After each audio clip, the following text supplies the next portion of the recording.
Hi hello friends, welcome back to MRL study studio ಚಾನಲ್ಗೆ ತಮಗೆಲ್ಲರಿಗೂ ಸ್ವಾಗತಿಸುತ್ತಾ ನಾನು ಇವತ್ತಿನ ತರಗತಿಯಲ್ಲಿ ದೈಹಿಕ ಶಿಕ್ಷಣ ಶಿಕ್ಷಕರ ಒಂದು ಪಠ್ಯಕ್ರಮಕ್ಕೆ ಇರುವಂತಹ ಅಂತಾರಾಷ್ಟ್ರೀಯ ಕ್ರೀಡೆಗಳು ಈ ಒಂದು ವಿಷಯದಲ್ಲಿ ಬರುವಂತಹ ಒಲಿಂಪಿಕ್ ಕ್ರೀಡೆಗಳಲ್ಲಿ ಮುಖ್ಯವಾಗಿ ಪ್ರಾಚೀನ ಮತ್ತು ಆಧುನಿಕ ಒಲಿಂಪಿಕ್ ಕ್ರೀಡೆಗಳು ಅಂತ ಬರ್ತವೆ. ನಾವು ಇವತ್ತಿನ ತರಗತಿಯಲ್ಲಿ ಪ್ರಾಚೀನ ಒಲಿಂಪಿಕ್ ಬಗ್ಗೆ ತಿಳಿದುಕೊಳ್ಳೋಣ. ಇದು ಅಂತಾರಾಷ್ಟ್ರೀಯ ಕ್ರೀಡೆಗಳು ಅಂದಾಗ ಅಲ್ಲಿ ಒಲಿಂಪಿಕ್ಸ್ ಬರುತ್ತೆ, ಕಾಮನ್ವೆಲ್ತ್ ಬರುತ್ತೆ, ಏಷ್ಯನ್ ಗೇಮ್ಸ್ ಬರುತ್ತೆ, ಇವೆಲ್ಲ ಬರ್ತವೆ. ಅದಕ್ಕೆ ನಾವು ಇವತ್ತು ಮುಂಚಿತವಾಗಿ ಅಂದರೆ ಫಸ್ಟ್ ನಾವು ಒಲಿಂಪಿಕ್ಸ್ ಬಗ್ಗೆ ತಿಳ್ಕೊಳ್ಳೋಣ, ಆಮೇಲೆ ಮಿಕ್ಕಿದ್ದು ತಿಳ್ಕೊಳ್ಳೋಣ. ಇವತ್ತು ಪ್ರಾಚೀನ ಒಲಿಂಪಿಕ್ಕು ಇದು ನಮ್ಮ ಸಿಲೆಬಸ್ಗೆ ಇರುವಂಥ ಒಂದು ವಿಶೇಷವಾದಂತಹ ವಿಷಯವಾಗಿರ್ತದೆ ಮತ್ತು ವೆರಿ ಇಂಪಾರ್ಟೆಂಟ್ ಕೂಡ ಈ ಒಂದು ಟಾಪಿಕ್ ಆಗಿರುತ್ತೆ. ಪ್ರಾಚೀನ ಒಲಿಂಪಿಕ್ ಕ್ರೀಡೆಗಳು ಮತ್ತು ಆಧುನಿಕ ಒಲಿಂಪಿಕ್ ಕ್ರೀಡೆಗಳು ಎಂಬ ಎರಡು ಭಾಗಗಳನ್ನು ಏನು ಮಾಡಲಾಗಿದೆ, ಒಲಿಂಪಿಕ್ಸ್ನಲ್ಲಿ ಮಾಡ್ತಾರೆ. ಒಲಿಂಪಿಕ್ ಪ್ರತಿ 4 ವರ್ಷಕ್ಕೊಮ್ಮೆ ನಡೀತವೆ. ಒಲಿಂಪಿಕ್ ಕ್ರೀಡೆಗಳು ಎಷ್ಟು ವರ್ಷಕ್ಕೊಮ್ಮೆ ನಡೀತವೆ ಅಂದರೆ ಪ್ರತಿ 4 ವರ್ಷಕ್ಕೊಮ್ಮೆ ನಡೀತವೆ. ಒಲಿಂಪಿಕ್ ಉತ್ಸವ ವಿಶ್ವ ಶಾಂತಿಯ ಪ್ರತೀಕ. ಒಲಿಂಪಿಕ್ ಉತ್ಸವ ಮಾಡುವುದರ ಉದ್ದೇಶ ಏನೆಂದರೆ ವಿಶ್ವದಲ್ಲಿ ಶಾಂತಿಯನ್ನು ನೆಲೆಸಬೇಕು ಹಾಗೂ ಸ್ನೇಹ ಸೌಹಾರ್ದದಿಂದ ಬಾಳಬೇಕು ಅನ್ನೋದ್ರ ಇದರ ಸಂಕೇತ.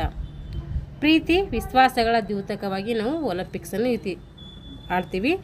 ಇತಿಹಾಸ ಎಷ್ಟು ಹಳೆಯದೋ ಅಷ್ಟೇ ಹಳೆಯದು ಕೂಡ ಪ್ರಾಚೀನ ಒಲಿಂಪಿಕ್ಕು. ಇತಿಹಾಸ ಎಷ್ಟು ಶ್ರೀಮಂತವೋ ಒಲಿಂಪಿಕ್ಸ್ನ ಕೂಡ ಅಷ್ಟೇ ಶ್ರೀಮಂತವಾಗಿದೆ ಅಂಥೇಳಿ ನಾವು ನೋಡ್ಬೋದು. ಒಲಿಂಪಿಕ್ ಕ್ರೀಡೆಯ ಸೂತ್ರ, ಇದ್ರ ಸೂತ್ರ ಏನಪ್ಪ ಅಂತಂದರೆ ಇನ್ನಷ್ಟು ವೇಗ, ಇನ್ನಷ್ಟು ಎತ್ತರ, ಇನ್ನಷ್ಟು ದೂರ ಅಥವಾ ಬಲ. ಇದು ಒಲಿಂಪಿಕ್ನ ಸೂತ್ರ. ಒಲಿಂಪಿಕ್ನ ಧ್ಯೇಯ ಏನೆಂದರೆ ಕೀರ್ತಿ ತರುವುದು ಅಥವಾ ಬರುವುದು ಜಯಿಸುವುದರಿಂದಲ್ಲ, ಭಾಗವಹಿಸುವುದರಿಂದ. ನಮಗೆ ಕೀರ್ತಿ ಬರುವುದು ಅಂದರೆ ಗೆದ್ದರೆ ಕೀರ್ತಿ ಬರ್ತದೆ ಅಂತಲ್ಲ, ಭಾಗವಹಿಸಿದ್ರು ಕೂಡ ನಮಗೇನು ಬರುತ್ತೆ, ಕೀರ್ತಿ ಬರ್ತದೆ ಅಂತ ಅರ್ಥ. ಒಲಿಂಪಿಕ್ನ ಸದಾಶಯ ಏನಂದರೆ ಅದರ ಆಶಯ ಏನಂದರೆ ನಾವೆಲ್ಲರೂ ಒಂದೇ ಜಾತಿ ಒಂದೇ ಕುಲ, ಏಕೆಂದರೆ ನಾವೆಲ್ಲರೂ ಮಾನವರು ಎಂಬ ಸಂದೇಶವನ್ನು ಈ ಒಲಿಂಪಿಕ್ಸ್ ಸಾರ್ತದೆ. ಒಲಿಂಪಿಕ್ಸ್ ಕ್ರೀಡೆಗಳನ್ನು 2 ಹಂತಗಳಲ್ಲಿ ನಾವು ಅಭ್ಯಾಸ ಮಾಡ್ತೀವಿ ಅಂತ ನೋಡಿದ್ದೀವಿ. ಒಂದು ಪ್ರಾಚೀನ ಒಲಿಂಪಿಕ್ ಕ್ರೀಡೆಗಳು, ಇದನ್ನು ಫಸ್ಟ್ ಹೇಳಿದಲ್ಲ. ಆಮೇಲೆ ಆಧುನಿಕ ಒಲಿಂಪಿಕ್ ಕ್ರೀಡೆಗಳು. ಇವತ್ತು ನಾವು ತಿಳ್ಕೊತಿರೋದು ಪ್ರಾಚೀನ ಒಲಿಂಪಿಕ್ ಕ್ರೀಡೆಗಳ ಬಗ್ಗೆ. ಪ್ರಾಚೀನ ಒಲಿಂಪಿಕ್ ಕ್ರೀಡೆಗಳು ಯಾವ ರೀತಿ ಇದ್ದವು ಅಂತೇಳಿ ನೋಡ್ರಿ. ದಂತಕಥೆಗಳು ಅಂದರೆ ಹೆಂಗಿದ್ದವು ಅಂಥೇಳಿ ಒಂದಿಷ್ಟು ನಾವೇನು ಮಾಡ್ತೀವಿ, ದಂತಕಥೆಗಳು ತಿಳ್ಕೊತೀವಿ. ಕ್ರಿಸ್ತ ಹುಟ್ಟುವುದಕ್ಕಿಂತ ಪೂರ್ವದಲ್ಲಿ ಅಂದರೆ ಯೇಸು ಕ್ರಿಸ್ತ ಹುಟ್ಟುವುದಕ್ಕಿಂತ ಮುಂಚೆ 1253ರಲ್ಲಿ ಗ್ರೀಸ್ನಲ್ಲಿ ಏನಿದ್ದವು ಈ ಪ್ರಾಚೀನ ಒಲಿಂಪಿಕ್ ಕ್ರೀಡೆಗಳು ನಡೀತಾ ಇದ್ದವು ಅಂಥೇಳಿ ನಮಗೆ ಇತಿಹಾಸದಿಂದ ತಿಳಿತವೆ. ಸೂಸ್ಯ ದೇವತೆಯ ಮಗ ಆದಂತಹ ಹೆರ್ಕ್ಯುಲಸ್ ಹಾಗೂ ಅಗಿಯಸ್ ರಾಜನ ನಡುವಿನ ವಿವಾದ ಉಂಟಾಗಿ ಹೆರ್ಕ್ಯುಲಸ್ ಏನು ಮಾಡ್ತಾನೆ, ಅಲ್ಟಾಸ್ ನದಿಯ ತಿರುವನ್ನು ಅಥವಾ ದಿಕ್ಕನ್ನು ಬದಲಾಯಿಸಿದು. ಅಗಿಯಸ್ ರಾಜನನ್ನು ತನ್ನ ಮಾತಿನಂತೆ ಏನು ಮಾಡ್ತಾನೆ, ತನ್ನ ಮಾತಿನಂತೆ ಅರ್ಧ ರಾಜ್ಯವನ್ನು ಹೆರ್ಕ್ಯುಲಸ್ಗೆ ಕೊಡಲು ಏನು ಮಾಡ್ತಾನೆ, ನಿರಾಕರಿಸ್ತಾನೆ. ಆವಾಗ ಹೆರ್ಕ್ಯುಲಸ್ ಅವನನ್ನು ಕೊಂದು ಆತನ ರಾಜ್ಯವನ್ನು ಏನು ಮಾಡ್ತಾನೆ, ಪಡೆದುಕೊಳ್ತಾನೆ. ಇಬ್ಬರು ರಾಜರಿರ್ತಾರೆ, ಅವ್ರು ಯಾರು, ಹೆರ್ಕ್ಯುಲಸ್ ಮತ್ತು ಅಗಿಯಸ್. ಅವರಿಬ್ಬರ ನಡುವೆ ಏನಾಗುತ್ತೆ, ವಿವಾದ ಉಂಟಾಗಿ ಹೆರ್ಕ್ಯುಲಸ್ ರಾಜ ಏನು ಮಾಡ್ತಾನೆ, ಅಲ್ಟಾಸ್ ನದಿಯ ತಿರುವನ್ನು ಅಥವಾ ದಿಕ್ಕನ್ನು ಬದಲಾಯಿಸ್ತಾನೆ. ಅಗಿಯಸ್ ರಾಜನು ತನ್ನ ಮಾತಿನಂತೆ ಏನು ಮಾಡಬೇಕಾಗಿತ್ತು, ಅರ್ಧ ರಾಜ್ಯವನ್ನು ಹೆರ್ಕ್ಯುಲಸ್ಸಿಗೆ ಕೊಡಬೇಕಾಗಿತ್ತು. ಆದರೆ ಅವ ಕೊಡಲಿಲ್ಲ. ಅದಕ್ಕೆ ಅವನು ಮಾಡ್ತಾನೆ, ನದಿಯ ದಿಕ್ಕನ್ನು ಬದಲಿಸ್ತಾನೆ. ಮುಂದೆ ಹೆರ್ಕ್ಯುಲಸ್ನಿಗೆ ತಾನು ಮಾಡಿದ ಕಾರ್ಯದ ಬಗ್ಗೆ ಅಪರಾಧ ಪ್ರಜ್ಞೆ ತೊಡಗಿದಾಗ ಹೆರ್ಕ್ಯುಲಸ್ ಏನು ಮಾಡ್ತಾನೆ ನೋಡ್ರಿ, ಅವನಿಗೆ ಯಾಕೆ ಅಪರಾಧ ಬರ್ತದಂದರೆ ಅಗಿಯಸ್ನನ್ನು ಕೊಲೆ ಮಾಡ್ತಾನೆ. ಕೊಲೆ ಮಾಡೋದಕ್ಕೋಸ್ಕರ ಅವನಿಗೆ ಏನಾಗ್ತೈತಿ, ಅದು ಅಪರಾಧ ಅಂದರೆ ಆ ಪ್ರಜ್ಞೆ ಅವನಿಗೆ ಕಾಡ್ತಾ ಇರ್ತೈತಿ. ಅದರ ಪ್ರಯೋಚಿತ ಮಾಡ್ಕೋಬೇಕು ಅಂತ ಏನು ಮಾಡ್ತಾನಂದರೆ ತನ್ನ ಸಾಹಸಮಯ ಜೀವನದ ನೆನಪಿಗೋಸ್ಕರ ಈ ಪ್ರಾಚೀನ ಒಲಿಂಪಿಕ್ ಕ್ರೀಡೆಗಳು ಪ್ರಾರಂಭಿಸಿದನೆ ಎಂದು ಇತಿಹಾಸದಿಂದ ತಿಳಿದುಬರ್ತದೆ. ಇದು ಒಂದು ದಂತಕಥೆ. ಹೀಗೆ ಸ್ಟಾರ್ಟ್ ಆಯಿತು ಒಲಿಂಪಿಕ್ಕು ಅಂತೇಳಿ. ಇವಾಗ ನೆಕ್ಸ್ಟ್ ಏನು ಹೇಳ್ತಾರೆ ಅಂದರೆ ನೆಕ್ಸ್ಟ್ ಹೆಂಗೆ ಸ್ಟಾರ್ಟ್ ಆಗುತ್ತೆ ಅಂತ ಮತ್ತೆ ಹೇಳ್ತಾರೆ ನೋಡಿರಿ. ಕ್ರಿಸ್ತಪೂರ್ವ 820ರಲ್ಲಿ ಗ್ರೀಕ್ ದೇಶದಲ್ಲಿ ಮೇಲಿಂದ ಮೇಲೆ ಯುದ್ಧಗಳು ಏನು ಮಾಡ್ತಾಯಿದ್ವು, ಸಂಭವಿಸ್ತಾಯಿದ್ವು. ಇದರಿಂದ ಕಾದಾಡುತ್ತಿರುವ ಶಾಂತ ಪರಿಸರವನ್ನು ಪುನರ್ ನೆಲೆಗೊಳಿಸುವ ಉದ್ದೇಶದಿಂದ ಸ್ಪಾರ್ಟಾ ರಾಜ್ಯದ ನ್ಯಾಯಾಧೀಶನಾದಂತಹ ಲೈಕೋಹಸ್ ಹಾಗೂ ಎಲಿಸ್ ರಾಜ್ಯದ ಹಿಪಟಿಸ್ ರಾಜನಿಂದ ಏನು ಮಾಡಿದ್ರು ಪ್ರಾಚೀನ ಒಲಿಂಪಿಕ್ ಪ್ರಾರಂಭಗೊಂಡವು ಅಂತೇಳಿ ನಮಗೆ ತಿಳಿದು ಬರ್ತದೆ. ಇದು ಒಂದು ದಂತಕಥೆ. ಇವಾಗ ಮೂರನೇದು, ಅರಿಸ್ ಎಂಬ ರಾಜನು ತನ್ನ ಮಗಳಾದಂತಹ ಹಿಪ್ಪುಡೋಮಿಯಳನ್ನು ಯಶಸ್ವಿಯಾಗಿ ಅಪಹರಿಸಿದವರಿಗೆ ಮದುವೆ ಮಾಡಿಕೊಡುವನೆಂದು ಏನು ಮಾಡ್ತಾನೆ, ಆಹ್ವಾನವನ್ನು ನೀಡ್ತಾನೆ. ಇದರಿಂದ ಅನೇಕ ರಾಜರು ಏನು ಮಾಡ್ತಾರೆ, ಮೋಸದಿಂದ ಕೊಲ್ತಾನೆ. ಇವನು ಅನೇಕ ರಾಜರನ್ನು ಮೋಸದಿಂದ ಕೊಲ್ಲುತ್ತಿದ್ದ. ಫಿಲಿಪ್ಸ್ ಎಂಬ ರಾಜಕುಮಾರ ಅಪಹರಣದ ಹಿನ್ನೆಲೆಯನ್ನು ಅರಿತು ಅರಿಸ್ ರಾಜನನ್ನು ಕೊಂದು ಹಿಪ್ಪುಡೋಮಿಯ ಮದುವೆಯಾಗಬೇಕು ಅಂತೇಳಿ ಹೇಳ್ತಾನೆ. ಅಂದರೆ ಇವರು ಹಲವಾರು ರಾಜಕುಮಾರನ ಕೊಲ್ಲೋದನ್ನು ಈ ಫಿಲಿಪ್ಸ್ ಎಂಬ ರಾಜ ಏನು ಮಾಡ್ತಾನೆ, ಕಂಡುಹಿಡಿತಾನೆ. ಅದಕ್ಕೆ ಅವನೇನು ಪ್ಲ್ಯಾನ್ ಮಾಡ್ತಾನೆ ಅಂದರೆ ಅರಿಸ್ ರಾಜನನ್ನೇ, ಆ ರಾಜನನ್ನೇ ಕೊಂದು ಅವಳ ಮಗಳನ್ನು ನಾನು ಮದುವೆಯಾಗಬೇಕು ಅಂತ ಅನ್ಕೋತಾನೆ. ಮುಂದೆ ಫಿಲಿಪ್ಸ್ ರಾಜನ ನಿಧನದ ನಂತರ ಆತನ ನೆನಪಿಗೋಸ್ಕರ ಏನು ಮಾಡ್ತಾರೆ, ಕ್ರಿಸ್ತಪೂರ್ವ 884ರಲ್ಲಿ ಪ್ರಾಚೀನ ಒಲಿಂಪಿಕ್ ಕ್ರೀಡೆಗಳು ಪ್ರಾರಂಭಿಸಿದ್ದಾರೆ ಅಂಥೇಳಿ ಇತಿಹಾಸದಿಂದ ನಮಗೆ ತಿಳಿದು ಬರ್ತೈತಿ. ಇದು ಒಂದು ಕೂಡ ದಂತಕಥೆ. ಹೀಗೆ ಹಲವಾರು ದಂತಕಥೆಗಳಿದ್ದಾವೆ ನೋಡಿರಿ. ನಾನು ನೆಕ್ಸ್ಟು ಜಿಯಸ್ ಹಾಗೂ ಕ್ರೋನಸ್. ಜಿಯಸ್ ಹಾಗೂ ಕ್ರೋನಸ್ ದೇವರುಗಳ ನಡುವೆ ಏನು ಮಾಡ್ತದೆ, ಭೂಮಿ ಒಡೆತನಕ್ಕಾಗಿ ಕುಸ್ತಿ ಸ್ಪರ್ಧೆ ನಡೆದು ಜಿಯಸ್ ದೇವರ ಜಯವನ್ನು ಮಾಡ್ತಾರೆ ಸಾಧಿಸಿದಾಗ ಈ ಸಾಧನೆಯ ನೆನಪಿಗಾಗಿ ಗ್ರೀಕ್ ಜನರು ಏನು ಮಾಡ್ತಾರೆ, ಪ್ರಾಚೀನ ಒಲಿಂಪಿಕ್ ಕ್ರೀಡೆಗಳು ನಡೀತವೆ ಅಂತೇಳಿ ಇತಿಹಾಸದಲ್ಲಿ ನಾವು ತಿಳ್ಕೊತೀವಿ. ಈ ಎಲ್ಲ ಉಲ್ಲೇಖಗಳನ್ನು ಗಮನಿಸಿದರೂ ಸಹ ಇತಿಹಾಸಕಾರರು ಯಾವುದೇ ವಿವಾದಕ್ಕೆ ಎಡೆಮಾಡಿಕೊಳ್ಳದೆ ಕ್ರಿಸ್ತಪೂರ್ವ 776 ದಿನಾಂಕ, ಈ ದಿನಾಂಕವೇ ಏನು ಮಾಡ್ತಾರೆ, ಪ್ರಾಚೀನ ಒಲಿಂಪಿಕ್ ಕ್ರೀಡೆಗಳ ಜನ್ಮ ವರ್ಷ ಅಂಥೇಳಿ ನಿರ್ಧರಿಸಲಾಗಿದೆ. ಪ್ರಾಚೀನ ಒಲಿಂಪಿಕ್ ಕ್ರೀಡೆ ನಡೆದಂಥ ವರ್ಷ ಎಷ್ಟು ಅಂತ ಕೇಳಿದರೆ ಅದು ಕ್ರಿಸ್ತಪೂರ್ವ 776. ಅಂದಿನಿಂದಲೇ ಒಲಿಂಪಿಕ್ ಕ್ರೀಡೆಗಳ ಸಂಘಟನೆಯ ಸಂಖ್ಯೆಯನ್ನು ಕೂಡ ನಿರ್ಧರಿಸುತ್ತಾ ಬಂದಿತು. ಇವಾಗ ಪ್ರಾಚೀನ ಒಲಿಂಪಿಕ್ ಕ್ರೀಡೆಗಳನ್ನು ವೈಜ್ಞಾನಿಕ ರೀತಿಯಲ್ಲಿ ವ್ಯವಸ್ಥೆಗೊಳಿಸಿದವರು ಯಾರು ಅಂತ ಕೇಳಿದರೆ ಅದು ಗ್ರೀಕರು. ಗ್ರೀಕ್ ಸಂಸ್ಕೃತಿಯೇ ಒಲಿಂಪಿಕ್ ಕ್ರೀಡೆಗಳ ಸ್ಫೂರ್ತಿ. ಗ್ರೀಕ್ ಸಂಸ್ಕೃತಿನೇ ಏನಾಗುತ್ತೆ, ಒಲಿಂಪಿಕ್ ಸ್ಥಾಪನೆಗಲಕ್ಕೆ ಅದೇ ಒಂದು ಸ್ಫೂರ್ತಿಯಾಗಿ ಪರಿಣಮಿಸ್ತೈತೆ. ಪುರಾತನ ಗ್ರೀಕ್ ದೇಶದ ಧರ್ಮ ಕ್ಷೇತ್ರವೆನಿಸಿದಂತಹ ಒಲಿಂಪಿಯ ಸ್ಥಳವೇ ಕ್ರೀಡೆಗಳ ಮೂಲಸ್ಥಾನ. ಒಲಿಂಪಿಕ್ ನಡೆದಂತಹ ಸ್ಥಳಕ್ಕೆ ಏನಂತೀವಿ ನಾವು, ಒಲಿಂಪಿಯಾ ಅಂತೇಳಿ ಕರಿತೀವಿ. ಒಲಿಂಪಿಕ್ ಕ್ರೀಡೆಗಳು ಗ್ರೀಕರಿಗೆ ಸಾಮಾಜಿಕ ಪರಂಪರೆಯ ಮಹತ್ವವನ್ನು ಸಾರುವ ಮಹೋನ್ನತ ಕ್ರೀಡೋತ್ಸವಗಳು ಹಾಗೂ ಧಾರ್ಮಿಕ ಪರಂಪರೆಯ ಅವಿಭಾಜ್ಯ ಅಂಗಗಳಾಗಿವೆ ಅಂಥೇಳಿ ಹೇಳ್ತೀವಿ. ಒಲಿಂಪಿಯಾ ಜಿಯಸ್ ದೇವರ ಧಾರ್ಮಿಕ ಕಾರ್ಯಕ್ರಮಗಳ ಜೊತೆಯಲ್ಲಿ ಪ್ರಾಚೀನ ಕ್ರೀಡೋತ್ಸವಗಳು ಕೂಡ ನಡೀತಾ ಇದ್ದವು. ಒಲಿಂಪಿಯಾದಲ್ಲಿ ಏನು ಮಾಡ್ತಾಯಿದ್ದೆವು, ಧಾರ್ಮಿಕ ಕಾರ್ಯಕ್ರಮಗಳ ಜೊತೆಗೆ ಕ್ರೀಡೋತ್ಸವಗಳು ಕೂಡ ಅಲ್ಲೇ ನಡೀತಾ ಇದ್ದವು. ಪ್ರಾಚೀನ ಕ್ರೀಡೆಗಳಿಂದ ಒಲಿಂಪಿಯಾ ಎಂಬ ಸ್ಥಳದಿಂದ ಹೆಸರು ಬಂತು. ಪ್ರಾಚೀನ ಕ್ರೀಡೆಗಳು ನಡೆದಿದ್ದರಿಂದ ಅದಕ್ಕೆ ಒಲಿಂಪಿಯಾ ಎಂಬ ಸ್ಥಳವನ್ನು ಬರ್ತೈತೆ. ಒಲಿಂಪಿಯಾ ಎಂಬುದು ಹೆಲಿಸ್ ನಗರದ ನಿಬಿಡವಾದಂತಹ ನಿಸರ್ಗದ ಮಡಿಲಲ್ಲಿ ಉದ್ಭವಿಸಿರುವ ಪವಿತ್ರವಾದ ದೇವಾರ್ಪಿತ ಕಣಿವೆ ಅಂಥೇಳಿ ಕರಿತೀವಿ. ಇದು ಇಂಪಾರ್ಟೆಂಟು. ಒಲಿಂಪಿಯಾ ಅಂದ್ರೆ ಏನು ಅಂತೇಳಿ ಕೇಳ್ತಾರೆ. ಹಾಗಾದರೆ ಹೆಲಿಸ್ ನಗರದ ನಿಬಿಡವಾದಂತಹ ನಿಸರ್ಗದ ಮಡಿಲಲ್ಲಿ ಉದ್ಭವಿಸಿರುವಂಥ ಒಂದು ಪವಿತ್ರವಾದ ದೇವಾರ್ಪಿತವಾದಂತಹ ಕಣಿವೆ ಪ್ರದೇಶ ಅಂತೇಳಿ ಇದನ್ನು ಕರೀತಾರೆ. ಈ ಸ್ಥಳದ ವಿಶೇಷತೆ ಅಂದರೆ, ಆಕರ್ಷಣ ಸಂಗತಿ ಎಂದರೆ ಜಗತ್ತಿನ ಅಥವಾ ಅದ್ಭುತಗಳಲ್ಲಿ ಒಂದಾದಂತಹ 40 ಫೂಟ್ ಎತ್ತರವಿರುವ ಜಿಯಸ್ ದೇವರ ಭವ್ಯವಾದ ಮೂರ್ತಿ ಈ ಒಂದು ಸ್ಥಳದಲ್ಲಿ ಇದೆ. ಆನೆಯ ದಂತಗಳಿಂದ ಇದನ್ನು ಸಿದ್ಧಪಡಿಸಲಾಗಿದೆ. ಪ್ರಾಚೀನ ಒಲಿಂಪಿಕ್ ಕ್ರೀಡೆಗಳು ಆಧುನಿಕ ಒಲಿಂಪಿಕ್ ಕ್ರೀಡೆಗಳಂತೆ ಏನು ಮಾಡ್ತಾ ಇದ್ವು, 4 ವರ್ಷಕ್ಕೊಮ್ಮೆ ನಡೀತಾ ಇದ್ವು. ಇದನ್ನು ಕೂಡ 4 ವರ್ಷಕ್ಕೊಮ್ಮೆ ನಡೀತಾ ಇದ್ವು ಪ್ರಾಚೀನ ಒಲಿಂಪಿಕ್ ಕ್ರೀಡಾಕೂಟಗಳು. ಹುಣ್ಣಿಮೆಯ ದಿವಸ ಅಂದರೆ ಆಗಸ್ಟ್ ಅಥವಾ ಸೆಪ್ಟೆಂಬರ್ ತಿಂಗಳಲ್ಲಿ ನಡೀತಾ ಇದ್ದವು. ಪ್ರಾಚೀನ ಒಲಿಂಪಿಕ್ ಕ್ರೀಡೆಗಳು ಪ್ರತಿ 4 ವರ್ಷಕ್ಕೊಮ್ಮೆ ಹುಣ್ಣಿಮೆಯ ದಿವಸ ಆಗಸ್ಟ್ ಮತ್ತು ಸೆಪ್ಟೆಂಬರ್ ತಿಂಗಳಲ್ಲಿ ನಡೀತಾ ಇದ್ದವು. ಕ್ರಿಸ್ತಪೂರ್ವ 776ನೇ ವರ್ಷವನ್ನು ಪ್ರಾಚೀನ ಒಲಿಂಪಿಕ್ ಕ್ರೀಡೆಗಳು ನಡೆದ ವರ್ಷವೆಂದು ದಾಖಲಿಸಲಾಗಿದೆ. ಇದು ನೆನಪಿಟ್ಕೊಳ್ಳಿ.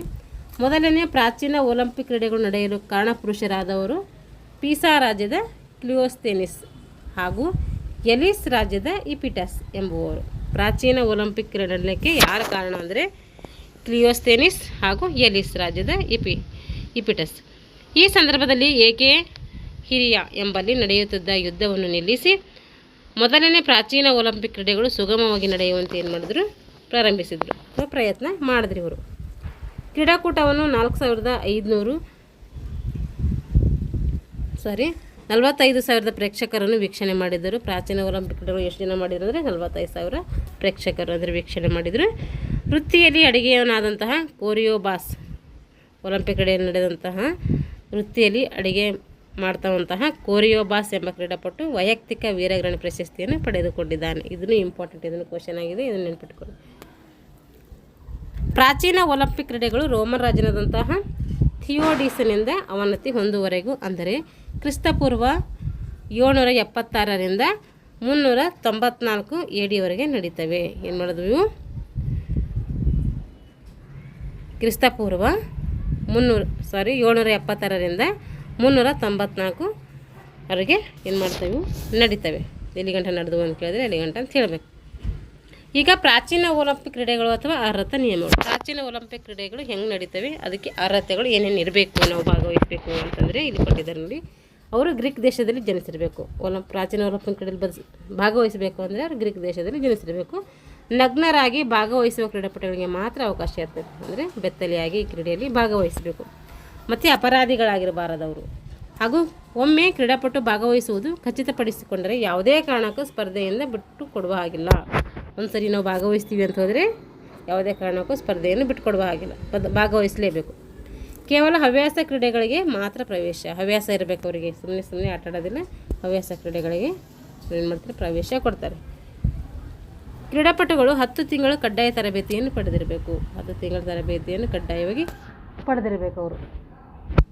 ಕೊನೆಯ ತಿಂಗಳಲ್ಲಿ ನಡೆಸುವ ಕ್ರೀಡಾ ತರಬೇತಿದಾರರು ಹಾಗೂ ಕ್ರೀಡಾಧಿಕಾರಿಗಳ ನಿಯಂತ್ರಣದಲ್ಲಿ ಇರಬೇಕಾಗಿತ್ತು. ಕೊನೆಯ ತಿಂಗಳಲ್ಲಿ ನಡೆಸ್ತಾರೆ. 10 ತಿಂಗಳು ಪಡ್ಕೋತಾರಲ್ಲ, 9 ತಿಂಗಳಾದ ಮೇಲೆ 10ನೇ ತಿಂಗಳಲ್ಲಿ ಕಡ್ಡಾಯವಾಗಿ ತರಬೇತಿದಾರರ ಹತ್ತಿರನೇ ಅವರು ಇರಬೇಕು. ಹಾಗಾದರೆ ಇವೆಲ್ಲ ಅರ್ಹತೆಗಳದು. ಹಾಗಾದರೆ ಮಹತ್ವ ಏನು?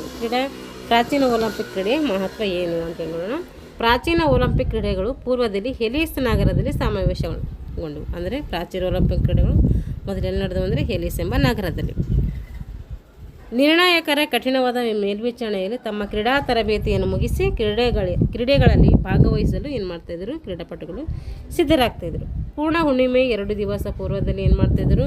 ಕ್ರೀಡಾಪಟುಗಳು ರಾಜ್ಯ ಮೆರವಣಿಗೆಯಲ್ಲಿ ಒಲಿಂಪಿಕ್ ಕ್ರೀಡಾಂಗಣಕ್ಕೆ ಕರಿತಿರ್ತಾರೆ. ಅಂದರೆ ಕ್ರೀಡೆ ನಡೆಯುವಂಥ ಮುಂಚೆ ಹುಣ್ಣಿಮೆ 2 ದಿವಸ ಮುಂಚೆ ಏನು ಮಾಡ್ತಾಯಿದ್ರು? ಕ್ರೀಡಾಪಟುಗಳನ್ನು ರಾಜ್ಯ ಮೆರವಣಿಗೆ ಮಾಡಿಕೊಂಡು ಒಲಿಂಪಿಕ್ ಕ್ರೀಡೆಗೆ ಕರಿತಿರ್ತಾಯಿದ್ರಂತೆ. ಪ್ರಾಚೀನ ಒಲಿಂಪಿಕ್ ಕ್ರೀಡೆಗಳು ನಡೆಯುವ ಕ್ರೀಡಾಂಗಣದಲ್ಲಿ ಗುಲಾಮರಿಗೆ ಹಾಗೂ ಕೈದಿಗಳಿಗೆ ಕ್ರೀಡೆಗಳನ್ನು ವೀಕ್ಷಿಸಲು ಅವಕಾಶ ನೀಡುತ್ತಾ ಇರಲಿಲ್ಲ. ಇದನ್ನು ಕ್ವಶನ್ ಆಗಿದೆ. ಯಾರಿಗೆ ಅವಕಾಶ ನೀಡ್ತಾ ಇರಲಿಲ್ಲ ಅಂದರೆ ಗುಲಾಮರಿಗೆ ಮತ್ತು ಕೈದಿಗಳಿಗೆ ಅಲ್ಲಿ ಒಲಿಂಪಿಕ್ ನೋಡ್ಲಿಕ್ಕೆ ಅವಕಾಶ ಇರಲಿಲ್ಲ. ಪ್ರಾಚೀನ ಒಲಿಂಪಿಕ್ ಕ್ರೀಡೆಗಳು ಗ್ರೀಕರ ದೃಷ್ಟಿಯಿಂದ ಧಾರ್ಮಿಕ ಪ್ರಾಮುಖ್ಯತೆಯನ್ನು ಏನು ಮಾಡಿವೆ? ಪಡೆದುಕೊಂಡಿವೆ.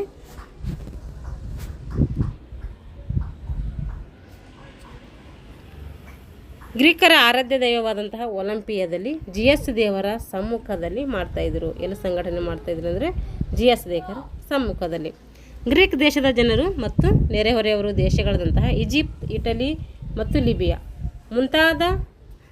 ಮುಂತಾದ ದೇಶಗಳಿಂದ ಏನು ಮಾಡ್ತಿದ್ದೆ? ಪ್ರೇಕ್ಷಕರು ಒಲಿಂಪಿಯಾಕ್ಕೆ ಯಾವುದೇ ಹೆದರಿಕೆ ಇಲ್ಲದೆ ಆಗಮಿಸ್ತಾಯಿದ್ರು. ಯಾಕಂದರೆ ವೀಕ್ಷಣೆ ಮಾಡಲಿಕ್ಕೆ ಯಾವುದೇ ಭಯ ಇಲ್ಲದೆ ಅವ್ರು ಮಾಡ್ತಾಯಿದ್ರು, ಬರ್ತಾಯಿದ್ರು. ಸಂಘಟನೆಗೆ ಅಥವಾ ಪ್ರೇಕ್ಷಕರಿಗೆ ವೀಕ್ಷಣೆಗೆ ಯಾರಾದರೂ ತೊಂದರೆ ಉಂಟು ಮಾಡಿದ್ರು ಅಂತಂದರೆ ಅವ್ರಿಗೇನು ಮಾಡ್ತಿದ್ರು? ಉಗ್ರವಾದ ಶಿಕ್ಷೆಯನ್ನು ಕೊಡ್ತಾಯಿದ್ರು. ಈ ಕ್ರೀಡೆಯ ಮಹತ್ವವನ್ನು ಎತ್ತಿ ತೋರಿಸುವ ಅಂಶ ಏನಂದರೆ ಮೇಲಿಂದ ಮೇಲೆ ಯುದ್ಧಗಳು ನಡೀತಾ ಇದ್ದರು. ಸ್ಪರ್ಧಾಳುಗಳು ವೈರತ್ವವನ್ನು ಮರೆತು ಸ್ನೇಹದಿಂದ ಮತ್ತು ಶಾಂತಿಯಿಂದ ಒಲಿಂಪಿಯಾದಲ್ಲಿ ಭಾಗವಹಿಸ್ತಿದ್ದರು. ಮೇಲಿಂದ ಮೇಲೆ ಅವ್ರ ದೇಶ ಈ ದೇಶ ಆ ದೇಶದ ಮಧ್ಯೆ ಯುದ್ಧ ನಡೀತಾ ಇದ್ದರೂ ಕೂಡ ಎಲ್ಲರ ಮಧ್ಯೆ ಏನು ಮಾಡಬೇಕು? ಸ್ನೇಹ ಬೆಳೆಸ್ಕೋಬೇಕು ಅಂತೇಳಿ ಶಾಂತಿಯಿಂದ ಬೆಳೆಸ್ತಿದ್ರು. ಅದರಲ್ಲಿ ಯಾವುದೇ ವೈರತ್ವ ಸಾಧಿಸ್ತಾ ಇರಲಿಲ್ಲ ಅವರು. ಅವರಿಗೆ ದ್ವೇಷವನ್ನು ಮರೆತು ಕ್ರೀಡೆಗಳಲ್ಲಿ ಭಾಗವಹಿಸುವುದೇ ಒಂದು ಅಮೋಘವಾಗಿತ್ತು. ಇವಾಗ ಪ್ರಾಚೀನ ಒಲಿಂಪಿಕ್ ಕ್ರೀಡೆಗಳು ಹೆಂಗೆ ಸಂಘಟನೆ ಮಾಡ್ತಾಯಿದ್ರು, ಹೆಂಗೆ ನಡೆಸ್ತಾಯಿದ್ರು ಅಂತೇಳಿ ಇವು ನೋಡೋಣ. ಕ್ರೀಡೆಗಳ ಪ್ರಾರಂಭಕ್ಕೆ ಮುಂಚೆ ಸ್ಪರ್ಧಾಳುಗಳು, ತರಬೇತುದಾರರು, ಪಾಲಕರು, ನಿರ್ಣಾಯಕರು ಜಿಯಸ್ ದೇವರ ಸಭಾಂಗಣದಲ್ಲಿ ಸೇರಿ ಕ್ರೀಡೆಗಳ ಸಂಘಟನೆಯ ಬಗ್ಗೆ ಮತ್ತು ನಿಯಮಗಳ ಬಗ್ಗೆ ಮತ್ತು ಸ್ಪರ್ಧೆಗಳ ಬಗ್ಗೆ ಏನು ಮಾಡ್ತಾಯಿದ್ರು? ಅಲ್ಲಿ ಚರ್ಚೆ ಮಾಡ್ತಾಯಿದ್ರು. ನಂತರ ಗ್ರೀಕರ ಧಾರ್ಮಿಕ ದೃಷ್ಟಿಯಿಂದ ಪ್ರಾಮುಖ್ಯತೆ ಪಡೆದಂತಹ ಪ್ರಾಣಿಯಾದಂಥ ಹಂದಿಯನ್ನು ಏನು ಮಾಡ್ತಾರೆ? ಅಲ್ಲಿ ಬಲಿ ಕೊಡ್ತಾಯಿದ್ರು. ಎಲ್ಲರೂ ಅಲ್ಲಿ ಜಾಯ್ನ್ ಆಗಿ ಸ್ಪರ್ಧೆಗಳಾಗಿರ್ಬೋದು, ಕ್ರೀಡಾ ತರಬೇತಿದಾರರಾಗಿರ್ಬೋದು, ಪಾಲಕರಾಗಿರ್ಬೋದು, ನಿರ್ಣಾಯಕರಾಗಿರ್ಬೋದು ಅಥವಾ ಸಭಾಂಗಣದಲ್ಲಿ ಸೇರಿ ಅವ್ರೇನು ಮಾಡ್ತಾಯಿದ್ರು? ಸಂಘಟನಾಕಾರರೆಲ್ಲರೂ ಕೂಡಿ ಆ ನಿಯಮಗಳ ಬಗ್ಗೆ ಚರ್ಚೆ ಮಾಡಿ ಸ್ಪರ್ಧೆಗಳ ಬಗ್ಗೆ ಚರ್ಚೆ ಮಾಡ್ತಾಯಿದ್ರು. ಆಮೇಲೆ ಹಂದಿಯನ್ನು ಕೂಡ ಬಲಿ ಕೊಡ್ತಾಯಿದ್ರು. ಕ್ರೀಡಾಪಟುಗಳು 10 ತಿಂಗಳ ಕ್ರೀಡಾ ತರಬೇತಿಯನ್ನು ಪಡೆದಿರುತ್ತಾರೆ ಎಂದು ಪ್ರತಿಜ್ಞೆ. ಅದೇ ರೀತಿ ಕ್ರೀಡಾ ನಿರ್ಣಾಯಕರು ಯಾವುದೇ ವೈಯಕ್ತಿಕ ಪ್ರಭಾವದ ಆಮಿಷಕ್ಕೆ ಒಳಗಾಗದೆ ಸಂಪೂರ್ಣವಾಗಿ ನಿಷ್ಪಕ್ಷಪಾತದಿಂದ ಕ್ರೀಡಾಧಿಕಾರತ್ವ ಕಾರ್ಯ ನಿರ್ವಹಿಸುತ್ತೇವೆ ಎಂದು ಪ್ರತಿಜ್ಞೆ ಮಾಡ್ತಾಯಿದ್ರು. ಏನು ಮಾಡ್ತಾಯಿದ್ರು? ಕ್ರೀಡಾಪಟುಗಳು ನಾವು 10 ತಿಂಗಳು ಸಂಪೂರ್ಣವಾಗಿ ತರಬೇತಿ ಪಡ್ಕೊಂಡಿವಿ ಅಂತ ಪ್ರತಿಜ್ಞೆ ಮಾಡಿದರೆ ಕ್ರೀಡಾಧಿಕಾರಿಗಳು ಏನು ಮಾಡ್ತಾಯಿದ್ರು ಅಂದರೆ ಯಾವುದೇ ರೀತಿಯ ಪಕ್ಷಪಾತ ಮಾಡದೆ ನಿಷ್ಪಕ್ಷಪಾತವಾಗಿ ನಾವು ಅಂದರೆ ನಿರ್ಣಯವನ್ನು ಕೊಡ್ತೀವಿ ಅಂಥೇಳಿ ಪ್ರತಿಜ್ಞೆ ಮಾಡ್ತಾಯಿದ್ರಂತೆ. ಕ್ರೀಡಾಪಟುವಿನ ಕಾನೂನು ಬಾಹಿರ ತಿಳಿದುಕೊಳ್ಳಲು ಪ್ರೇಕ್ಷಕರಿಂದ ಧನಾತ್ಮಕ ಮತ್ತು ಋಣಾತ್ಮಕ ಪ್ರತಿಕ್ರಿಯೆಯನ್ನು ಪಡಿತಾ ಇದ್ದಾರೆ. ಕ್ರೀಡಾಪಟುವಿನ ಅಂದರೆ ಆಟ ಆಡುವಂಥ ಆಟಗಾರರ ಅವ್ರದ್ದು ಅಂದರೆ ಅವ್ರ ಬಗ್ಗೆ ತಿಳ್ಕೊಬೇಕಂದ್ರೆ ಅವ್ರ ಪ್ರೇಕ್ಷಕರಿಂದ ಏನೇನು ಬ್ಯಾಡ್ ಬರುತ್ತೆ, ಏನೇನು ಗುಡ್ ಅವ್ರ ಬಗ್ಗೆ ಬರುತ್ತೆ ಅಂತೇಳಿ ಅಭಿಪ್ರಾಯ ತಿಳ್ಕೊಳ್ತಾ ಇದ್ದರಂತೆ. ಋಣಾತ್ಮಕ ಪ್ರತಿಕ್ರಿಯೆ ಬಂದರೆ ಕ್ರೀಡಾಪಟುವನ್ನು ಕ್ರೀಡೆಗಳಿಂದ ಬಹಿಷ್ಕಾರ ನೀಡಲಾಗ್ತಿತ್ತು. ಒಂದು ವೇಳೆ ಅವನ ಬಗ್ಗೆ ಕೆಟ್ಟ ಬ್ಯಾಡ್ ಕಮೆಂಟ್ಸ್ ಬಂದರೆ ಅವನನ್ನು ಏನು ಮಾಡ್ತಾಯಿದ್ರು, ಕ್ರೀಡೆಯಿಂದ ಬಹಿಷ್ಕಾರ ಮಾಡ್ತಾಯಿದ್ರು. ಪವಿತ್ರವಾದಂತಹ ಒಲಿಂಪಿಕ್ ಜ್ಯೋತಿಯ ಜ್ವಾಲೆಯನ್ನು GS ದೇವರ ಅಗ್ನಿಕುಂಡದಲ್ಲಿ ಕ್ರೀಡೆಗಳು ಮುಗಿಯುವವರೆಗೂ ಏನು ಮಾಡ್ತಾಯಿದ್ರು, ಅವಧಿವರೆಗೂ ಕೂಡ ಹತ್ತಿಸ್ತಾ ಇದ್ರು ಹಂಗೆ. ಇವಾಗ ಪ್ರಾಚೀನ ಒಲಿಂಪಿಕ್ ಕ್ರೀಡೆಗಳ ಸ್ಪರ್ಧೆಗಳು ಯಾವ್ಯಾವ ಸ್ಪರ್ಧೆಗಳು ನಡೀತಾ ಇದ್ದವು ಇಲ್ಲಿ ಅಂತೇಳಿ ನೋಡ್ರಿ. ನಡಿಗೆಯ ಸ್ಪರ್ಧೆ ಪ್ರಾರಂಭದಲ್ಲಿ ಒಂದು ದಿನದ ಸಂಘಟನೆ ಮಾಡ್ತಾಯಿದ್ರು. ಮೊದಲಿಗೆ ಏನು ಮಾಡ್ತಾಯಿದ್ರಂತೆ, ನಡಿಗೆ ಸ್ಪರ್ಧೆ ಮಾಡ್ತಾಯಿದ್ರಂತೆ. ಒಂದು ದಿನದಲ್ಲಿ ಇದು ಸಂಘಟನೆ ಮಾಡ್ತಾಯಿದ್ರು. 18ನೇ ಪ್ರಾಚೀನ ಒಲಿಂಪಿಕ್ ಕ್ರೀಡೆ ನಂತರ ಕುಸ್ತಿಯನ್ನು 23ನೇ ಕ್ರೀಡೆಯಲ್ಲಿ, ಬಾಕ್ಸಿಂಗ್ ಸ್ಪರ್ಧೆಯನ್ನು 25ನೇ ಕ್ರೀಡೆಯಲ್ಲಿ ನೋಡ್ರಿ. 18ನೇ ಪ್ರಾಚೀನ ಒಲಿಂಪಿಕ್ ಕ್ರೀಡೆ ನಡೆದಾಗ ಕುಸ್ತಿಯನ್ನು ಏನು ಮಾಡಿದ್ರಂತೆ, 23ನೇ ಕ್ರೀಡೆಯನ್ನಾಗಿ ಮಾಡಿದರು. ಹಾಗೆ ಬಾಕ್ಸಿಂಗ್ ಸ್ಪರ್ಧೆಯನ್ನು ಏನು ಮಾಡಿದರು, 25ನೇ ಕ್ರೀಡೆಯಾಗಿ ಸೇರಿಸಿದರು. ಟಿಪ್ಸ್ ಸ್ಪರ್ಧೆಯನ್ನು 37ನೇ ಕ್ರೀಡೆಯಾಗಿ, ಯುವಕರಿಗಾಗಿ ಕುಸ್ತಿ ಸ್ಪರ್ಧೆಯನ್ನು ನೋಡ್ರಿ. ಇದು ಯಾವಾಗ ಏನೇನು ಮಾಡಿದ್ರು ಅಂತೇಳಿ ಹೇಳ್ತಾ ಇದ್ದಾರೆ ಅವರು. ನೆನ್ಪಿಟ್ಕೊಳ್ಬೇಕು, ಇವಾಗ ಸ್ವಲ್ಪ ಕನ್ಫ್ಯೂಸ್ ಆಗುತ್ತೆ. ಕುಸ್ತಿಯನ್ನು ಏನು ಮಾಡಿದ್ರು, 23ನೇ ಕ್ರೀಡೆಯಲ್ಲಿ ಸೇರಿಸಿದ್ರು. ಫಸ್ಟೆಲ್ಲ 27 ಕ್ರೀಡೆಗಳು ಇದು ಅನಿಸುತ್ತೆ. ಆಮೇಲೆ 23ನೇ ಕ್ರೀಡೆಯಾಗಿ ಕುಸ್ತಿ ಸೇರಿಸ್ತಾರೆ. 25ನೇ ಕ್ರೀಡೆಯಾಗಿ ಬಾಕ್ಸಿಂಗ್ ಸೇರಿಸ್ತಾರೆ. 25ನೇ ಕ್ರೀಡೆಯಾಗಿ ಟಿಪ್ಸ್ ಸೇರಿಸ್ತಾರೆ. 37ನೇ ಕ್ರೀಡೆಯಾಗಿ ಏನು ಸೇರಿಸ್ತಾರೆ, ಕುಸ್ತಿ ಸೇರಿಸ್ತಾರೆ. ಹಾಗೆ 38ನೇ ಕ್ರೀಡೆಯಾಗಿ ಏನು ಮಾಡ್ತಾರೆ, ಪೆಂಟಾಥ್ಲಾನ್ ಸ್ಪರ್ಧೆಯನ್ನು ಸೇರ್ಪಡೆ ಮಾಡ್ತಾರೆ. ಇವೆಲ್ಲ ನೆನ್ಪಿಟ್ಕೊಳ್ಳಿ ಸ್ವಲ್ಪ, ನೀವು ಒಂದೊಂದು ಸರಿ ಪಾಯಿಂಟ್ಸ್ ಮಾಡ್ಕೊಂಡು. ಪ್ರಾಚೀನ ಒಲಿಂಪಿಕ್ ಕ್ರೀಡೆಗಳ ಸಂಘಟನೆ ಅವಧಿ ಎಷ್ಟು ದಿನ ಇರ್ತಿತ್ತು ಅಂದರೆ ಅದು 5 ದಿನಗಳವರೆಗೆ ಇರ್ತಾಯಿತ್ತು. 5 ದಿನಗಳವರೆಗೆ ಏನು ಮಾಡ್ತಾಯಿದ್ರು, ಸಂಘಟನೆ ಮಾಡ್ತಾಯಿದ್ರು. ಹಾಗಾದರೆ ಮೊದಲನೇ ದಿನ ಏನು ಮಾಡ್ತಾಯಿದ್ರು ಅಂತಂದರೆ ಪ್ರತಿಜ್ಞೆ ಸ್ವೀಕಾರ ಮಾಡ್ತಿದ್ರು. ಧಾರ್ಮಿಕ ಪೂಜೆ ಪುನಸ್ಕಾರ ಮಾತ್ರ ಮಾಡ್ತಿದ್ರು. ಅವತ್ತು ಸ್ಪರ್ಧೆಗಳು ಇರ್ತಾ ಇರಲಿಲ್ಲ, ಅವತ್ತು ಸ್ಪರ್ಧೆಯನ್ನು ನಡೆಸ್ತಾ ಇರಲಿಲ್ಲ. ಪ್ರತಿಜ್ಞೆ ಸ್ವೀಕಾರ ಮಾಡಿ ಧಾರ್ಮಿಕ ಪೂಜೆ ಪುನಸ್ಕಾರ ಮಾಡ್ತಾಯಿದ್ರು. ಹಾಗಾದರೆ 2ನೇ ದಿನ ಬೆಳಗ್ಗೆ ಏನು ಮಾಡ್ತಾಯಿದ್ರು, ಪಥಸಂಚಲನೆ ಮಾಡ್ತಾಯಿದ್ರು. ಬೆಳಗ್ಗೆ ಪಥಸಂಚಲನೆ ಮಾಡಿ ಪ್ರೇಕ್ಷಕರಿಗೆ ಕ್ರೀಡಾಪಟುಗಳು ಏನು ಮಾಡ್ತಾರೆ, ಪರಿಚಯ ಮಾಡಿಕೊಡ್ತಾಯಿದ್ರು. ಬಂದಂಥವರಿಗೆ ಕ್ರೀಡಾಪಟುಗಳ ಪರಿಚಯವನ್ನು ಮಾಡ್ಕೊಳ್ತಾಯಿದ್ರು. ಹಾಗೆ ಕ್ರೀಡೆಗಳ ಆರಂಭೋತ್ಸವ ಕೂಡ ಮಾಡ್ತಾಯಿದ್ರು. ಮಧ್ಯಾಹ್ನದಲ್ಲಿ ರಥಸ್ಪರ್ಧೆ, ಕುದುರೆ ಸ್ಪರ್ಧೆ, ಪೆಂಟಾಥ್ಲಾನ್ ಮುಂತಾದವನ್ನು ಮಾಡ್ತಾಯಿದ್ರು. ಮಧ್ಯಾಹ್ನ ಏನು ಮಾಡ್ತಾಯಿದ್ರು, ರಥಸ್ಪರ್ಧೆ, ಕುದುರೆ ಸ್ಪರ್ಧೆ, ಪೆಂಟಾಥ್ಲಾನ್ ಮುಂತಾದವನ್ನು ಮಾಡ್ತಾಯಿದ್ರು. ಪೆಂಟಾಥ್ಲಾನ್ ಅಂದರೆ 5 ಕ್ರೀಡೆಗಳು ಇರ್ತವೆ. ಇದು 3ನೇ ದಿವಸ ಏನು ಮಾಡ್ತಾರೆ ಅಂತಂದರೆ, ಮುಂಜಾನೆ ಕ್ರೀಡಾಧಿಕಾರಿಗಳಿಂದ GS ದೇವರ ಸಮ್ಮುಖದಲ್ಲಿ 100 ಹೋರಿಗಳ ದನದ ಕಾರ್ಯಕ್ರಮ ಇಡ್ತಾರೆ. ಮಧ್ಯಾಹ್ನ ಏನು ಮಾಡ್ತಾರೆ ಅಂದರೆ ನಡಿಗೆ ಸ್ಪರ್ಧೆ, ಕುಸ್ತಿ ಸ್ಪರ್ಧೆ, ಬಾಕ್ಸಿಂಗ್ ಸ್ಪರ್ಧೆಗಳು. ಯಾವ ದಿನ ಏನೇನು ಮಾಡ್ತಿರು ಅಂತೇಳಿ ಕೇಳ್ತಾರೆ, ನೆನ್ಪಿಟ್ಕೊಳ್ಬೇಕು. ಇವೆಲ್ಲ ನೀವು ಸ್ವಲ್ಪ ಪ್ರಾಕ್ಟೀಸ್ ಮಾಡಬೇಕು. 4ನೇ ದಿವಸ ಕೇವಲ ಅಥ್ಲೆಟಿಕ್ಸ್ ಮಾಡ್ತಾಯಿದ್ರು. 4ನೇ ದಿವಸ ಏನು ಮಾಡ್ತಿದ್ರು, ಕೇವಲ ಅಥ್ಲೆಟಿಕ್ಸನ್ನೇ ಮಾತ್ರ ಮಾಡ್ತಾಯಿದ್ರು. 5ನೇ ದಿವಸ ಏನು ಮಾಡ್ತಿದ್ರು, ವಿಜೇತರಿಗೆ ಸನ್ಮಾನ ಮಾಡ್ತಾಯಿದ್ರು. ಹಾಗೆ ಪಾರಿತೋಷಿಕ ವಿತರಣೆ ಮಾಡಿ ಮುಕ್ತಾಯ ಸಮಾರಂಭ ಮಾಡ್ತಾಯಿದ್ರು. ಪ್ರಾಚೀನ ಒಲಿಂಪಿಕ್ ಕ್ರೀಡೆಗಳಲ್ಲಿ ಸಂಘಟನೆ ಮಾಡಲಾಗುತ್ತಿದ್ದ ಸ್ಪರ್ಧೆಗಳ ಸಂಖ್ಯೆ ಎಷ್ಟಂದರೆ 23ಕ್ಕಿಂತ ಅಧಿಕವಾಗಿರಲಿಲ್ಲ. 23 ಕ್ರೀಡೆಗಳಿಗೆ ಏನು ಮಾಡ್ತಿದ್ರು, ಒಲಿಂಪಿಕ್ಸ್ ನಡೆಸ್ತಾಯಿದ್ರು.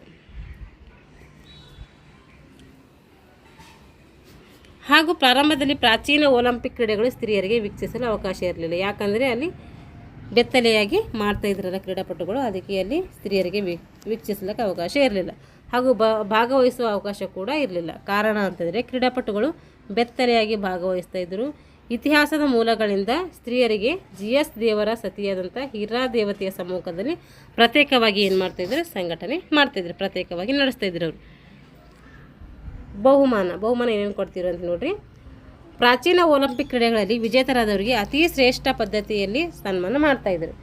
ಮೊದಲ 7ನೇ ಪ್ರಾಚೀನ ಒಲಿಂಪಿಕ್ ಕ್ರೀಡೆಗಳಲ್ಲಿ ವಿಜೇತರಿಗೆ ಏನು ಮಾಡಿದ್ರು ಅಂದರೆ ಬಹು ಮೌಲ್ಯವುಳ್ಳಂತಹ ವಸ್ತುಗಳಂಥ ಬಂಗಾರ, ವಜ್ರ, ವೈಡೂರ್ಯ ಏನು ಮಾಡ್ತಾಯಿದ್ರು, ಪಾರಿತೋಷಕ ರೂಪದಲ್ಲಿ ಕಾಣಿಕೆಯಾಗಿ ನೀಡ್ತಾಯಿದ್ರು. ಆಮೇಲೆ ನಂತರ ಏನು ಮಾಡಿದ್ರು ಅಂದರೆ ಗ್ರೀಕರ ದೃಷ್ಟಿಯಲ್ಲಿ ಧಾರ್ಮಿಕ ಮಹತ್ವವನ್ನು ಪಡೆದುಕೊಂಡಂತಹ ಓಲಿವ್, ಇದು ಇಂಪಾರ್ಟೆಂಟ್, ಓಲಿವ್ ಮರದ ಎಲೆಗಳಿಂದ ಸಿದ್ಧಪಡಿಸಿದ ಕಿರೀಟವನ್ನು ಧರಿಸಿ ಸನ್ಮಾನಿಸ್ತಾಯಿದ್ರು.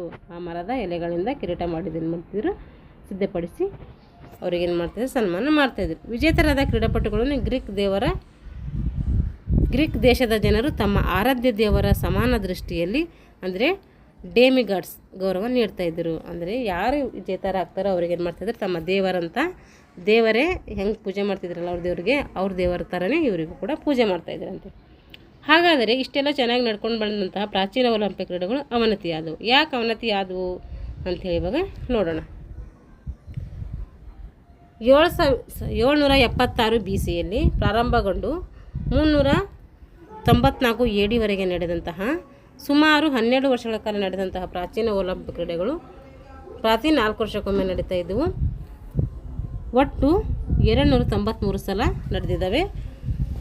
ಮುಂದೆ ಕ್ರೀಡೆಗಳು ರೋಮನ್ನರ ದಬ್ಬಾಳಿಕೆಗೆ ಒಳಗಾಗಿ ಏನು ಮಾಡಿದ್ವು, ರೋಮನ್ನ ರಾಜನಾದಂಥ ಥಿಯೋಡೀಸನ ರಾಜನ ಆಡಳಿತದಲ್ಲಿ ಏನು ಮಾಡ್ತಾರೆ, ತಮ್ಮ ಗತಕಾಲದ ವೈಭವವನ್ನು ಕಳೆದುಕೊಂಡು, ರೋಮನ್ ರಾಜನಾದಂಥ ಥಿಯೋಡೋಸಿಯನ್ನ ರಾಜನಲ್ಲಿ ಏನು ಮಾಡಿದವು ಅಂದರೆ ಇವು ತಮ್ಮ ವೈಭವವನ್ನು ಕಳೆದುಕೊಂಡು ಅವಾಗೇನಾದವು ಅಂದರೆ ಪ್ರಾಚೀನ ಒಲಿಂಪಿಕ್ ಕ್ರೀಡೆಗಳು ಅವನತಿ ಹೊಂದವು. ಈಗ ಪ್ರಾಚೀನ ಒಲಿಂಪಿಕ್ ಕ್ರೀಡೆಗಳಿಗೆ ಸಂಬಂಧಪಟ್ಟಂಥ ಪ್ರಶ್ನೋತ್ತರಗಳಿವೆ.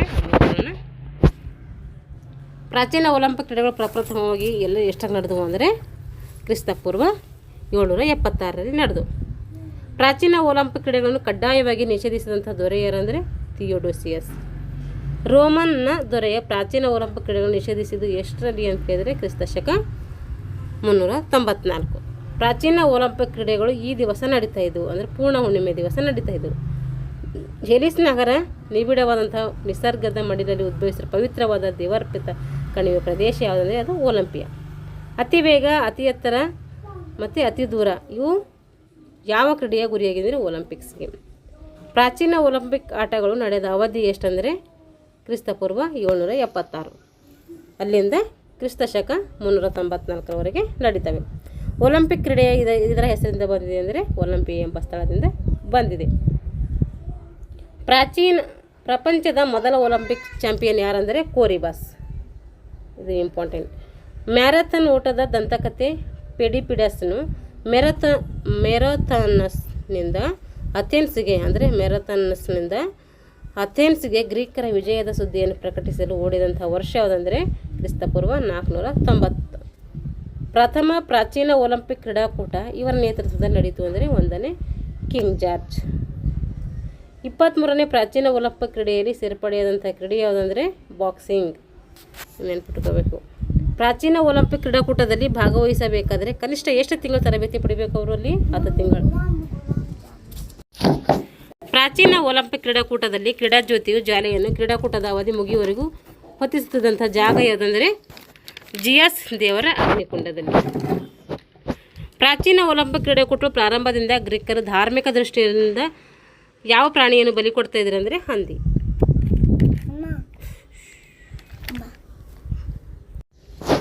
ಮಾನವ ಶಕ್ತಿಯ ದ್ಯೋತಕವಾಗಿ ಬೆಳೆದ ಪ್ರಾಚೀನ ಒಲಿಂಪಿಕ್ ಕ್ರೀಡೆಗಳನ್ನು ವೈಜ್ಞಾನಿಕ ರೀತಿಯಲ್ಲಿ ವ್ಯವಸ್ಥೆಗೊಳಿಸಿದವರು ಯಾರಂದರೆ ಅದು ಗ್ರೀಕರು. ಮೊದಲನೇ ಪ್ರಾಚೀನ ಒಲಿಂಪಿಕ್ ಕ್ರೀಡೆಗಳು ನಡೆಯಲು ಕಾರಣ ಪುರುಷರಾದವರು ಕ್ಲಿಯೋಸ್ಥೆನಿಸ್ ಮತ್ತು ಇಪಿಟಿಸ್. ಪ್ರಾಚೀನ ಒಲಿಂಪಿಕ್ ಕ್ರೀಡಾಕೂಟದಲ್ಲಿ ಅಥ್ಲೆಟಿಕ್ಸ್ ಸ್ಪರ್ಧೆಗಳನ್ನು ಎಷ್ಟನೇ ದಿನ ನಡೀತಾ ಇದ್ದವು ಅಂದರೆ 4ನೇ ದಿನ ನಡೀತಾ ಇದ್ದವು. ಪ್ರಾಚೀನ ಒಲಿಂಪಿಕ್ ಕ್ರೀಡೆಗಳಲ್ಲಿ ವಿಜೇತರಾದವರಿಗೆ ಈ ಕ್ರೀಡೆ ನೀಡ್ತಾ ಇದ್ರು ಅಂದರೆ ಅಲಿವು ಮರದ, ಅಂದರೆ ಅದಕ್ಕೆ 16 ಎಲೆಗಳಿಂದ ಇರ್ತಿದ್ವು ನೋಡಿ, ನೆನಪಿಟ್ಕೋಬೇಕು. 16 ಎಲೆಗಳು ಅಲಿವು ಮರದ ಎಲೆ. ಪ್ರಾಚೀನ ಒಲಿಂಪಿಕ್ನಲ್ಲಿ ಸ್ತ್ರೀಯರಿಗೆ ಕ್ರೀಡಾಕೂಟ ಸಂಘಟಿಸಿದ ಸ್ಥಳ ಯಾವುದಂದರೆ ಜಿಯಸ್ ದೇವರ ಸತಿಯಾದಂಥ ಹಿರ್ರಾ ದೇವತೆಯ ಸಮ್ಮುಖದಲ್ಲಿ. ಪ್ರಾಚೀನ ಒಲಿಂಪಿಕ್ ಕ್ರೀಡೆಯಲ್ಲಿ 2ನೇ ದಿನ ನಡೀತಿದ್ದ ಸ್ಪರ್ಧೆಗಳೆಂದರೆ ರಥಸ್ಪರ್ಧೆ, ಕುದುರೆ ಸ್ಪರ್ಧೆ, ಪೆಂಟಾಥ್ಲಾನ್. ಒಲಿಂಪಿಕ್ ಕ್ರೀಡೆಗಳ ಮೂಲ ಸ್ಥಾನ ಯಾವುದಂದರೆ ಒಲಿಂಪಿಯಾ. ಪ್ರಾಚೀನ ಒಲಿಂಪಿಕ್ ಕ್ರೀಡೆಗಳ ಉಗಮಕ್ಕೆ ಸಂಬಂಧಪಟ್ಟಂತೆ ಈ ದೇವರ ವಿಜಯಕ್ಕಾಗಿ ಗ್ರೀಕರು ಪ್ರಾಚೀನ ಒಲಿಂಪಿಕ್ ಪ್ರಾರಂಭಿಸಿದರಂತೆ ಇತಿಹಾಸದ ಪುಟಗಳಿಂದ ನಮಗೆ ಉಲ್ಲೇಖಿತವಾಗಿದೆ ಅಂದರೆ ಅದು ಜಿಯಸ್ ದೇವರ. ಪ್ರಾಚೀನ ಒಲಿಂಪಿಕ್ಸ್ನಲ್ಲಿ ಪಾಲ್ಗೊಳ್ಳುವಂಥವರು ತರಬೇತಿ ಪಡೆಯುತ್ತಿದ್ದಂಥ ಸ್ಥಳ ಯಾವುದಂದರೆ ಪ್ಯಾಲೆಸ್ಟ್ರಾದಲ್ಲಿ. ಅಲ್ಲಿ 10 ತಿಂಗಳು ಪಡಿತಾ ಇದ್ರು ಅವ್ರ ತರಬೇತಿ. ಗ್ರೀಕ್ ದೇಶದ ಆಟಗಳಿಗೆ ಎಷ್ಟು ವರ್ಷದ ಇತಿಹಾಸ ಇದೆ ಅಂತಂದರೆ ಅದು 3000. ಒಲಿಂಪಿಯಾ ನಗರ ಯಾವ ನದಿ ತೀರದಲ್ಲಿ ಅಂದರೆ ಅಪಿಯಸ್ ಕಾರ್ಡಿಯೋಸ್ ನದಿ ತೀರದಲ್ಲಿ ಇದೆ. ಇಷ್ಟೇನಾಯ್ತು ಅಂದರೆ ಪ್ರಾಚೀನ ಒಲಿಂಪಿಕ್ ಬಗ್ಗೆ ನಾವು ತಿಳ್ಕೊಂಡಿದ್ದೀವಿ. ನೀವು ಒಂದೊಂದ್ಸರಿ ಕೇಳ್ಕೊಳ್ಳಿ, ನೀವು ಒಂದ್ಸರಿ ಓದ್ಕೊಳ್ರಿ. ಇದು ಈಸಿ ಆಗುತ್ತೆ, ಒಂಥರ ಇಂಟ್ರೆಸ್ಟ್ ಟಾಪಿಕ್ ಥರ ಇದೆ ಇದು. ನೆಕ್ಸ್ಟ್ ಟಾಪಿಕಲ್ಲಿ ಏನು ಮಾಡೋಣ ನಾವು ಅಂದರೆ ಆಧುನಿಕ ಒಲಿಂಪಿಕ್ ಕ್ರೀಡೆಗಳ ಬಗ್ಗೆ ತಿಳಿದುಕೊಳ್ಳೋಣ. ಇಲ್ಲಿಗೆ ಏನು ಮಾಡ್ತೀನಿ ಅಂದರೆ ಈ ಒಂದು ತರಗತಿಯನ್ನು ಮುಗಿಸ್ತೀನಿ. ಯಾರೆಲ್ಲ ಇನ್ನೂ ನಮ್ಮ ಚಾನಲ್ ಸಬ್ಸ್ಕ್ರೈಬ್ ಮಾಡ್ಕೊಂಡಿಲ್ಲ ದಯವಿಟ್ಟು ಚಾನಲ್ನ ಸಬ್ಸ್ಕ್ರೈಬ್ ಮಾಡಿಕೊಂಡು ವಿಡಿಯೋಗಳನ್ನು ವಾಚ್ ಮಾಡಿ ಅಂತ ಹೇಳ್ತೀನಿ. Thanks for watching.